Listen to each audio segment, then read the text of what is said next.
What's up guys? Tara, samahan niyo kami guys, pupunta kami ng complex. Dito lang naman yan sa Santa Rosa, Laguna. Nag-request kasi ng kumot itong isang tao natin dahil nga naman sobrang lamig ng panahon ngayon. Siyempre, hindi lang naman siya ang bibilhan natin, pati na rin yung mga kasama niya. Dito lang ba sa Laguna ang malamig ngayon o dyan din sa inyo? Dito nga ay naisipan muna namin kumain dyan dahil sobrang gutom na talaga kami dahil 1 PM na ng hapon yan.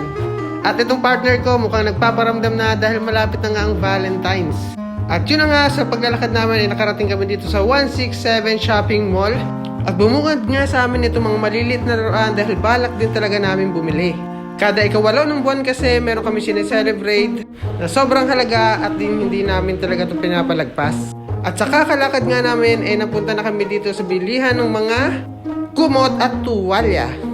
Medyo natagalan nga kami dito guys sa pamimili dahil hinahanap talaga namin yung magandang quality at syempre yung mura.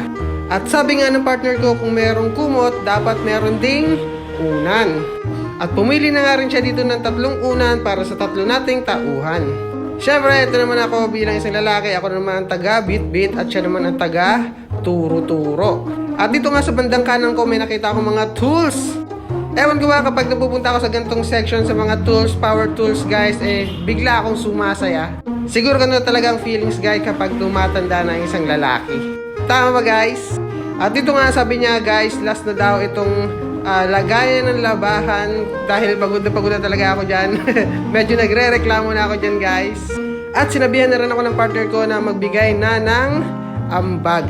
Hindi naman actually na ambag yan dahil itong perang itong nilabas namin ay nakalagay talaga para sa pondo ng bakery. Kumbaga, bakery funds, kumbaga, ang tawag. At dito guys nga ay natatawa na lang ako dahil yung kinuha namin kumot kanina ay pinilitan din namin malapit sa counter dahil mas mura at mas maganda. Pagkatapos nga namin ay lumabas na kami ng mall at dumiretso na kami sa bilihan ng arena para hindi na ako pabalik-balik. At pagkatapos nga yan guys, nakauwi na rin kami. Itong mga pinamili namin ay ipinasok ko na isa-isa.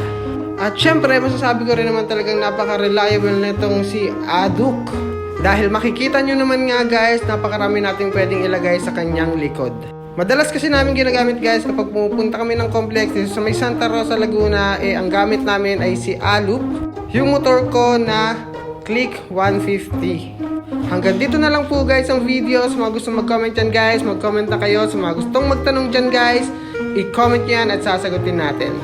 And don't forget to like and share. Bye!